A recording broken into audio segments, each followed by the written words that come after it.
We received word almost via the jungle drums that there was an entire village of women down the River Congo, who had been raped by the militia, one of the militia groups, of which there are many, and it was the Mai Mais.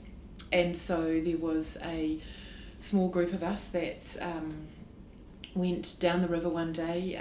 There was myself as the midwife, a doctor, Marguerite, and the local Congolese midwife, Pascal, and a couple of the guys, of course, to aid us getting some of the gear down the village to the woman.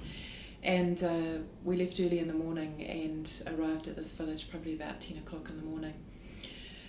In fact, it was a small village, but the entire village of women that were affected, from 14-year-olds right through to the 60-year-old, and there was a pregnant woman who had also been raped. Nobody essentially that was female was spared. And so part of what MSF does in areas where sexual violence is occurring is to meet the needs of the woman, and they're not just the physical needs, they are clearly much more than that, the emotional and mental needs. So when we arrived, Pascal was invaluable because she was able to speak the local language and gathered the woman together and explained, although they had some idea, why we were here. Unfortunately, because of the distance that the news had to travel, we were later rather than earlier getting to them, and by that I mean that in terms of the physical treatment of the antiretroviral drugs to treat potential HIV that need to be given within 72 hours, and we'd missed that window.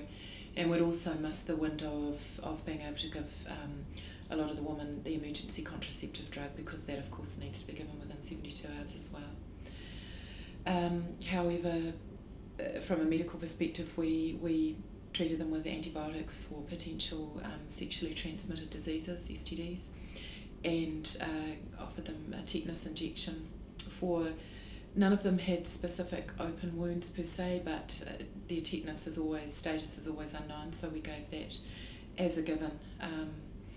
And also hepatitis B vaccine and immunoglobulin. Pascal spent a lot of time talking with each woman and got a lot of the details about what had happened, information that they were willing to share, and it was documented.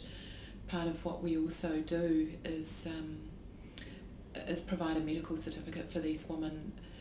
Notably, the men were very absent from the village when we arrived.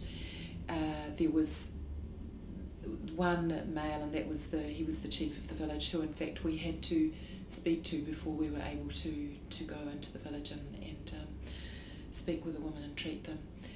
And we made it very clear that we would be returning in a month for follow-up for the tetanus vaccine, follow-up for perhaps further antibiotics.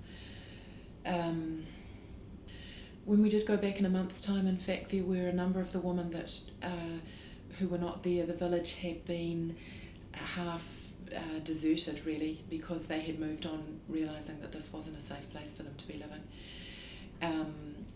And so the follow-up, I guess we did it as best we could in terms of the drugs that we needed to offer, and just spending more time again listening and talking and hearing the story again of those that remained.